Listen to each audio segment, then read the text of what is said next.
નમસ્કાર વિદ્યાર્થી મિત્રો, ગુજરાતી જ્ઞાનની યુટ્યુબ ચેનલમાં આપ સૌનું હાર્દિક સ્વાગત છે। વિદ્યાર્થી મિત્રો, આજના વિડીયોમાં આપણે કંડક્ટરની પરીક્ષા માટે ઉપયોગી કેટલાક ક્વેશ્ચન જોવાના છીએ। તો ચાલો મિત્રો આજનો વિડીયો શરૂ કરીએ અને જોઈએ કંડક્ટરની પરીક્ષા માટે કેટલાક ઇમ્પોર્ટન્ટ ક્વેશ્ચન। ક્વેશ્ચન નંબર 1, ઓછામાં ઓછા કેટલા વિદ્યાર્થીઓ હોય તો રમતગમત માટે ભાડામાં 50% રાહત મળે? તો મિત્રો, ઓછામાં ઓછા 5 વિદ્યાર્થીઓ હોય તો રમતગમત માટે ભાડામાં 50% રાહત મળે। ક્વેશ્ચન નંબર 2, કોના દ્વારા એસટીને ફ્રી હેન્ડ સત્તા અને સહાય આપવામાં આવે છે? તો મિત્રો, રાજ્ય સરકાર દ્વારા એસટીને ફ્રી હેન્ડ સત્તા અને સહાય આપવામાં આવે છે। ક્વેશ્ચન નંબર 3, ઈમેલની શોધ કોણે કરી હતી? તો મિત્રો, ઈમેલની શોધ રે ટોમલિન્સને કરી હતી। ક્વેશ્ચન નંબર 4, URL એટલે શું? તો મિત્રો, URL એટલે વેબસાઇટ એડ્રેસ। ક્વેશ્ચન નંબર 5, રક્ષક વન કયા જિલ્લામાં આવેલું છે? તો વિદ્યાર્થી મિત્રો, રક્ષક વન કચ્છ જિલ્લામાં આવેલું છે। ક્વેશ્ચન નંબર 6, શબરી કુંભ મેળો ગુજરાતના કયા જિલ્લામાં યોજાય છે? તો મિત્રો, શબરી કુંભ મેળો ગુજરાતના ડાંગ જિલ્લામાં યોજાય છે। ક્વેશ્ચન નંબર 7, બસ સ્ટેશનો પર કેબિન અને કોમ્પ્યુટર સાથેની વ્યવસ્થા કયા નામે ઓળખાય છે? તો વિદ્યાર્થી મિત્રો, બસ સ્ટેશનો પર કેબિન અને કોમ્પ્યુટર સાથેની વ્યવસ્થા નાગરિક સુવિધા કેન્દ્રના નામે ઓળખાય છે। ક્વેશ્ચન નંબર 8, ઈ વોલેટથી મુસાફરી ટિકિટ બુકિંગ કરનારને કેટલા ટકા વળતર અપાય છે? તો મિત્રો, ઈ વોલેટથી મુસાફરી ટિકિટ બુકિંગ કરનારને 10% વળતર અપાય છે। ક્વેશ્ચન નંબર 9, જસ જસ યલગા કયા છંદનું બંધારણ છે?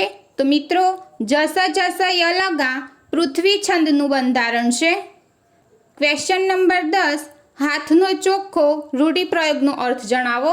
તો મિત્રો, હાથનો ચોખ્ખો રૂઢિપ્રયોગનો અર્થ થશે પ્રામાણિક હોવું। ક્વેશ્ચન નંબર 11, ડેસ્કટોપ પર જોવા મળતા નાના નાના ચિહ્નોને શું કહે છે? તો વિદ્યાર્થી મિત્રો, ડેસ્કટોપ પર જોવા મળતા નાના નાના ચિહ્નોને આઇકોન કહે છે। ક્વેશ્ચન નંબર 12, તસવીરોને ડિઝાઇન સ્વરૂપમાં રૂપાંતર કરવા માટે કયા સાધનનો ઉપયોગ થાય છે? તો મિત્રો, તસવીરોને ડિઝાઇન સ્વરૂપમાં રૂપાંતર કરવા માટે સ્કેનર સાધનનો ઉપયોગ થાય છે। ક્વેશ્ચન નંબર 13, MS એક્સેલની આડી ઊભી દેખાતી ગ્રે લાઇનને શું કહે છે? તો વિદ્યાર્થી મિત્રો, MS એક્સેલની આડી ઊભી દેખાતી ગ્રે લાઇનને ગ્રીડ લાઇન કહે છે। ક્વેશ્ચન નંબર 14, વિરુદ્ધાર્થી શબ્દ જણાવો। અગ્ર, તો મિત્રો, અગ્ર શબ્દનો વિરુદ્ધાર્થી શબ્દ થશે ગૌણ। ક્વેશ્ચન નંબર 15, દમામ શબ્દનો સમાનાર્થી શબ્દ જણાવો।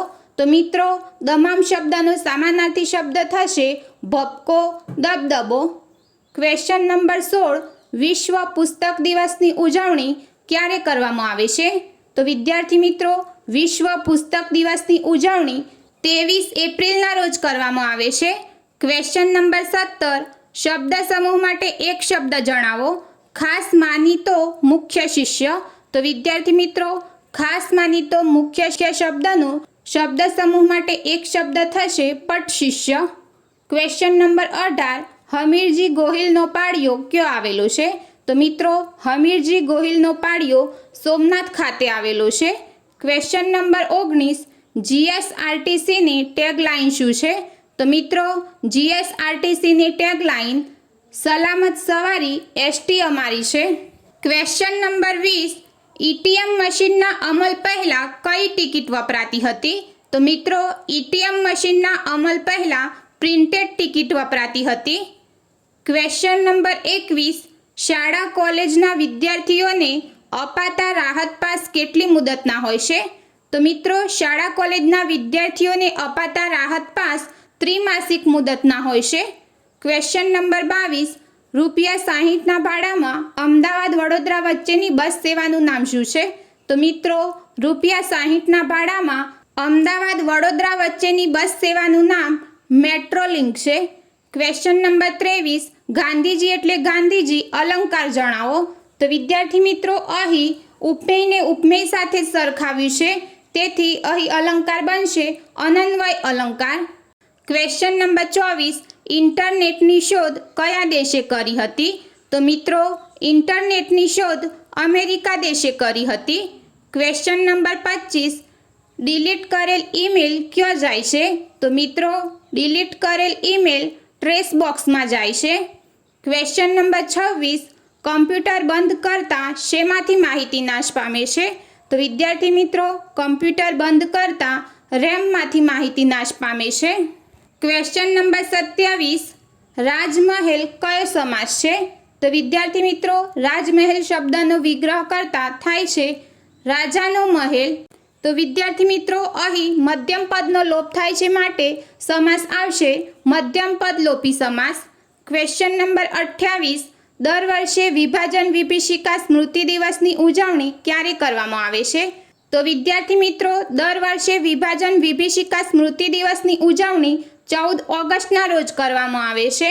ક્વેશ્ચન નંબર 29, જાંબુવતી ગુફાઓ ક્યાં આવેલી છે? તો મિત્રો જાંબુવતી ગુફાઓ પોરબંદર ખાતે આવેલી છે। ક્વેશ્ચન નંબર 30, સબસ્ટેજ એટલે અંતરની દ્રષ્ટિએ કેટલા કિલોમીટર થાય? તો વિદ્યાર્થી મિત્રો સબસ્ટેજ એટલે અંતરની દ્રષ્ટિએ 3 કિલોમીટર થાય। તો વિદ્યાર્થી મિત્રો આજના વિડીયોમાં આપને કંડક્ટરની પરીક્ષા માટે ઉપયોગી કેટલાક ક્વેશ્ચન જોયા।